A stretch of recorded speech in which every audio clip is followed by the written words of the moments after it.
Okay, we're going to get on to our next segment here, which is something that came out earlier today from the Sun Times, and they sent out an email because, oh my God, you're not going to be shocked by this one. But they wanted you to think because the email seemed kind of like a breaking news thing. The CPD is preparing for demonstrations both after the Chauvin George Floyd verdict in Minneapolis, but also the release of the Toledo shooting video. It makes sense, right? Breaking news, they're doing this. No, what ended up happening today is the police department briefed some aldermen on their plans of how to deal with both.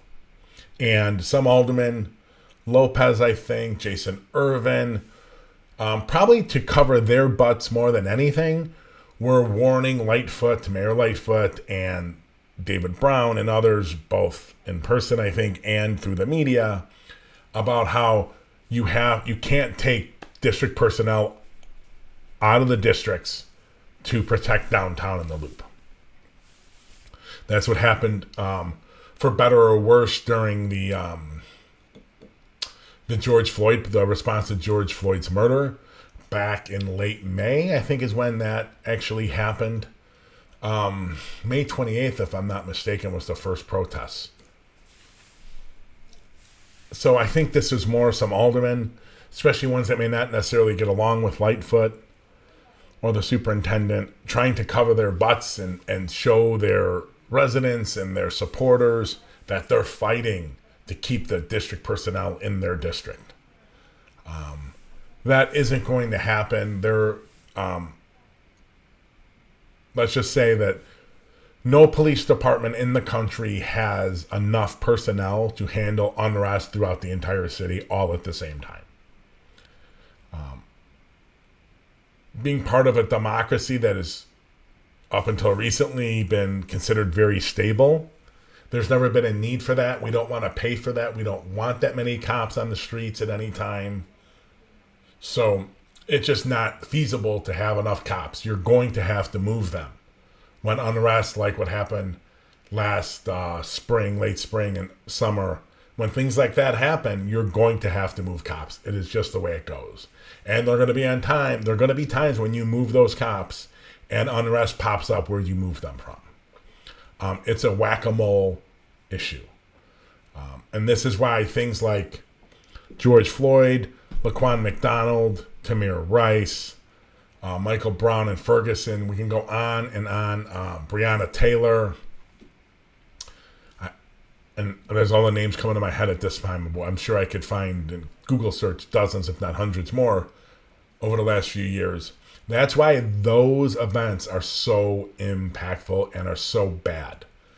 Because people have to understand, people in America submit to being governed. They allow themselves to be governed. We don't have to have a police force.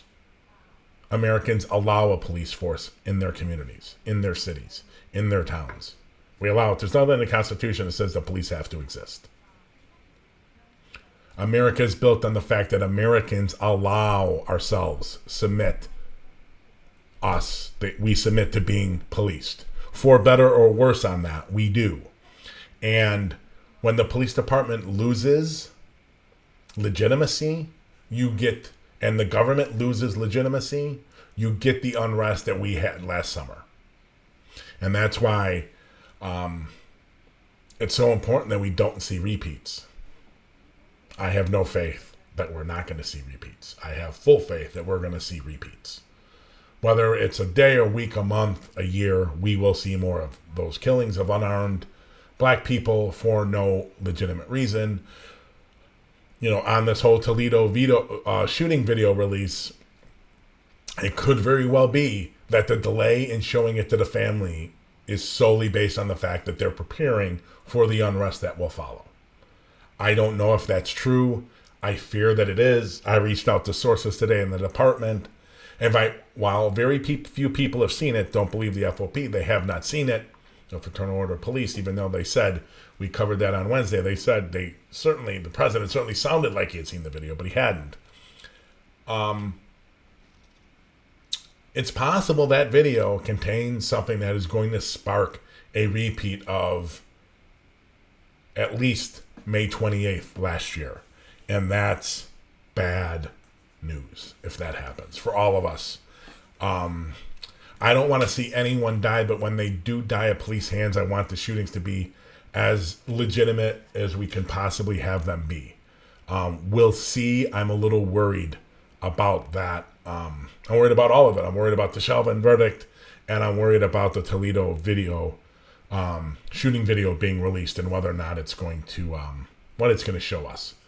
Okay, ladies and gentlemen, we're going to take a quick break, and I'll be back in 1 minute. And we're going to be talking about the Hispanic caucus endorsing the civilian police oversight compromise that Lightfoot has rejected. We'll be right back.